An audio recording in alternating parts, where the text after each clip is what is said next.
নমস্কার বন্ধুরা, আমি কোজাগরি আবারও চলে এসেছি তোমাদের কাছে একটা ভিডিও উপস্থাপন করতে। আজ আমি তোমাদের কাছে কোনো টোটকা বা বাস্তু টিপ সংক্রান্ত কোনো ভিডিও উপস্থাপন করছি না।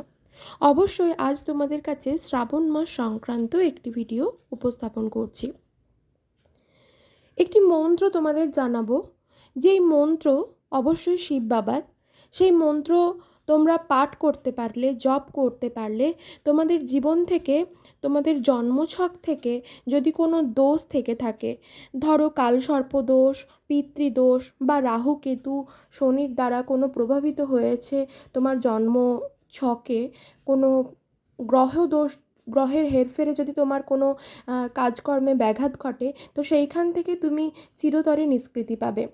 আর অবশ্যই সেটা এই শ্রাবণ মাস চলাকালীন মহাদেবের কাছে বসে বাড়িতেই সামান্য একটা চিত্রপট, শিবলিঙ্গও দরকার নেই, যাদের বাড়িতে শিবলিঙ্গ নেই শিবলিঙ্গও দরকার নেই, সামান্য একটা চিত্রপটের সামনে বসেই তোমরা এই ক্রিয়া অর্থাৎ এই মন্ত্র জপ করতে পারলেই তোমাদের সকল মনস্কামনা পূর্ণ হবে।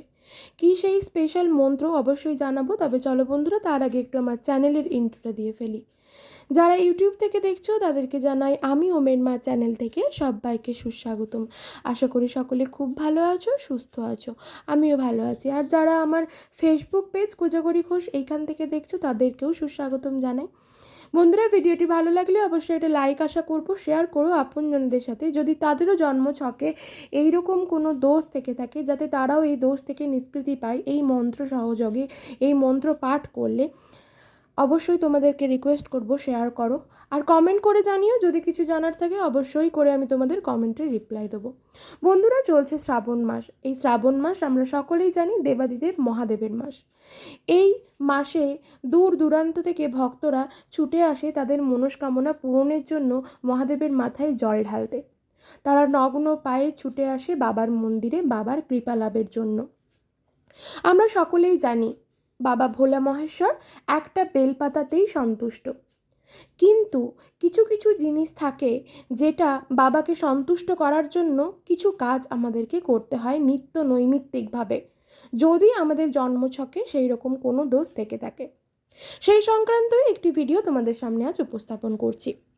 বন্ধুরা, আমরা সকলেই ব্রহ্মা বিষ্ণু মহেশ্বরের নাম জানি, আমরা সকলেই তাদের প্রতিদিন স্মরণ করে থাকি। ব্রহ্মা হলো জগতের স্রষ্টা, এটা আমরা সকলেই জানি। শ্রীহরি বিষ্ণু বিশ্বজগতের পালনহার, এটাও জানি। এবং মহেশ্বর অর্থাৎ ভগবান শিব হলেন ধ্বংসকর্তা। এই তিনটি বিষয় আমরা সকলেই কম বেশি জানি। তাই ভগবান শিবকে মহাকালও বলা হয়। মানুষ বহুকাল থেকে মহাদেবের পুজো অর্চনা করে আসছেন। এই শিব বাবার হাতেই থাকে পৃথিবীর শেষের কাজ। সমস্ত দেবতা অসুর মানুষ এই শিবের পুজো করে থাকেন। তাকে বিভিন্ন রূপে আমরা চিনে থাকি।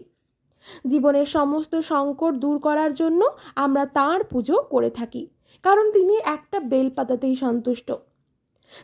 তাঁর পুজো করতে খুব বেশি আড়ম্বরের প্রয়োজন হয় না। আমাদের জীবনে যে দুঃখ কষ্টগুলো আসে তা কোনো না কোনো কিন্তু পাপ গ্রহের কারণেই এসে থাকে। এটা চাই মানো আর নাই মানো, এটাই কিন্তু দৃঢ় সত্য কথা। জ্যোতিষশাস্ত্রে এমনটাই বলছে। তাই এই পাপ গ্রহ কাটানোর জন্য শিবকে এই শ্রাবণ মাসে যে কোনো সোমবার থেকেই শুরু করো তার পুজো, তার আরাধনা শুরু করো। আর শিবকে প্রসন্ন করার জন্য যে বিশেষ উল্লেখ আছে তা হলো গায়ত্রী, যাকে আমরা মহাকালীও বলে থাকি। শাস্ত্রে এমনটাই বলা আছে। আজ এই গায়ত্রী মন্ত্র বিষয়েই তোমাদের জানাবো। শুধু গায়ত্রী মন্ত্র না, আজ জানাবো শিব গায়ত্রী মন্ত্রের উপকারিতা এবং এই মন্ত্র জপ করার বিশেষ নিয়ম এবং বিধি। যাদের জন্মপত্রিকায় বা কুণ্ডলিতে কালসর্প দোষ আছে, পিতৃদোষ আছে, বা যারা রাহু কেতু বা শনির দ্বারা পীড়িত, তাদের কিন্তু এই শিব গায়ত্রী মন্ত্র প্রত্যেক দিন একটি টাইমে জপ করা উচিত। এই শিব গায়ত্রী মন্ত্র আমি স্ক্রিনে পরিষ্কারভাবে দিয়ে দিচ্ছি, এখনই তোমরা দেখতে পারবে। চাইলে তোমরা স্ক্রিনশট নিয়ে রেখে দিতে পারো বা লিখেও রাখতে পারো। যাদের জন্মছকে এই রকম দোষ থাকে তাদের কিন্তু অবশ্যই আমি বলবো শিব গায়ত্রী মন্ত্র জপ করতে একটি টাইম মেনটেন করে।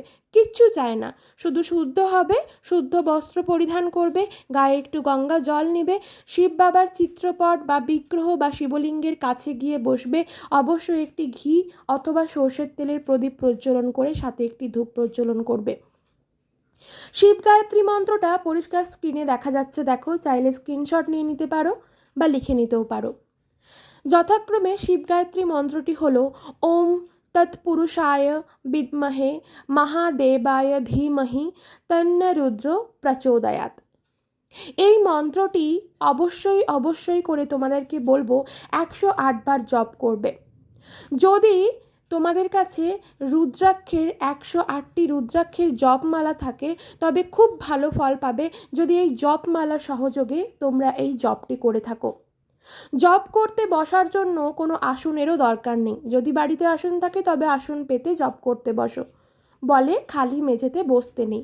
কিন্তু এই শিব গায়ত্রী মন্ত্র জপ করার জন্য কোনো আসনেরও দরকার নেই। তুমি তোমার মতো করে শুদ্ধ হয়ে শুদ্ধ বস্ত্র পরিধান করে শুধুমাত্র ঠাকুর ঘরে যে শিব বাবার চিত্রপট বা বিগ্রহ বা শিবলিঙ্গের কাছে বসে এই শিব গায়ত্রী মন্ত্রটি 108 বার জপ করো। যার কাছে জপমালা অর্থাৎ রুদ্রাক্ষের যে জপমালা সেটা যদি না থেকে থাকে বা কোনো জপমালা যদি না থেকে থাকে সেক্ষেত্রে ঘড়ি ধরে টানা 15 মিনিট তোমরা এই মন্ত্র জপ করতে পারো। সেটা কিন্তু 108 বার মালা জপেরই সমান হবে। যারা সবসময় মানসিক দিক থেকে বিপর্যস্ত থাকো, মানসিক শান্তি পাও না, তাদেরও কিন্তু এই গায়ত্রী মন্ত্র জপ করে শিব পুজো করা অবশ্যই উচিত। কারণ এইসব কালো সর্প এবং পিতৃদোষের কারণেই রাহু কেতুর পাপ পুণ্য সঞ্চয় হয়। আর শনিদেবের দ্বারা শাস্তির ব্যবস্থা কিন্তু শিবের নির্দেশেই হয়ে থাকে। অর্থাৎ আমি এটাই বলতে চাইলাম, যারা গ্রহ দোষে বিভিন্নভাবে ভুগছ তারা কিন্তু ভগবান শিবের দ্বারাই নিষ্কৃতি পাবে। এটা কিন্তু একেবারে 100% দৃঢ় সত্য কথা। ধর্মগ্রন্থে ভগবান শিবের নানান প্রকার উপাসনার কথা বর্ণনা করা আছে, তবে শিব গায়ত্রী মন্ত্রের পাঠ হলো সবচেয়ে উপকারী এবং সবচেয়ে কার্যকারী। তবে চলো আরও একবার শিব গায়ত্রী মন্ত্রটি তোমাদের সামনে উপস্থাপন করি। প্রথমে যদি শিবলিঙ্গ বাড়িতে থেকে থাকে সেই শিবলিঙ্গর কাছে একটি ঘিযুক্ত প্রদীপ প্রজ্বলন করো। সেই প্রদীপের মধ্যে 2টো গোটা অক্ষত লবঙ্গ, একটি গোটা অক্ষত এলাচ এবং একটি কর্পূরের দানা ফেলে দাও। সেটি শিব বাবার কাছে প্রজ্বলিত অবস্থায় রাখো। যদি তোমার সাধ্য সামর্থ্যের বাইরে হয়, ঘিয়ের প্রদীপ প্রজ্বলন করার সামর্থ্য যদি না থাকে, সেক্ষেত্রে বলবো সাধ্য সামর্থ্যের বাইরে গিয়ে ভগবানের কাছে কোনো কিছু করতে যেও না। ভগবান তোমার সাধ্য সামর্থ্যের বাইরে গিয়ে কোনো কিছু করতে বলেননি। শুধুমাত্র একটা বেলপাতাতেই আমাদের মহাদেব সন্তুষ্ট। তাই শিব বাবার কাছে সর্ষের তেলের প্রদীপ প্রজ্বলন করে বসো এবং সামনে একটি ধূপ প্রজ্বলন করো। ওম নমঃ শিবায় মন্ত্রটি হয় 5 বার, নয় 11 বার, নয়তো 21 বার জপ করো। তারপর মনস্থির করো, মনটাকে কনসেন্ট্রেট করো এবং মেঝেতেও বসতে পারো বা আসন পেতেও শিব বাবার কাছে বসতে পারো। বসে শুধু গায়ত্রী মন্ত্র না, শিব গায়ত্রী মন্ত্র, যার দ্বারা জন্মছকের প্রত্যেকটি দোষ কেটে যায়, মানসিক শান্তি আসে, শারীরিক অক্ষমতা দূর হয়, সেই শিব গায়ত্রী মন্ত্রটি হলো যথাক্রমে ওম তৎপুরুষায় বিদ্মহে মহাদেবায় ধীমহি তন্ন রুদ্র প্রচোদয়াৎ। এই মন্ত্রটি অবশ্যই অবশ্যই করে 108 বারই জপ করতে হবে। 24 ঘন্টার মধ্যে একটা টাইম সময় করে বের করে নাও। সেই টাইমে বসে প্রত্যেক দিন এক্স্যাক্ট ওই টাইমেই বসে বাবার এই শিব গায়ত্রী মন্ত্র জপ করো। দেখবে মানসিক শান্তি তো মিলবেই, নানা রকম গ্রহচক্রের যে দোষ আছে সেই দোষও চিরতরে দূর হবে। বন্ধুরা, আমি নিজে উপলব্ধি করেছি এই ক্রিয়া করে, এই মন্ত্র পাঠ করে আমি অনেকাংশে ভালো ছিলাম। আমি অনেকাংশে করে দেখেছি, আমি মনস্থির করতে পেরেছি, মনে কনসেন্ট্রেট বাড়াতে পেরেছি। মানসিক শান্তিও পেয়েছি। তাই তোমাদেরকে অবশ্যই অবশ্যই করে রিকোয়েস্ট করব, তোমরাও এই মন্ত্র জপ করো। শ্রাবণ মাস থেকেই শুরু করো এই মন্ত্র জপ করা, দেখবে ভীষণভাবে উপকারী ফল পাবে, বাবার কৃপা লাভ করবে। বন্ধুরা, ক্রিয়াটি করে দেখো, 24 থেকে 48 ঘন্টার মধ্যে মিরাকেল ঘটবে তোমার জীবনে।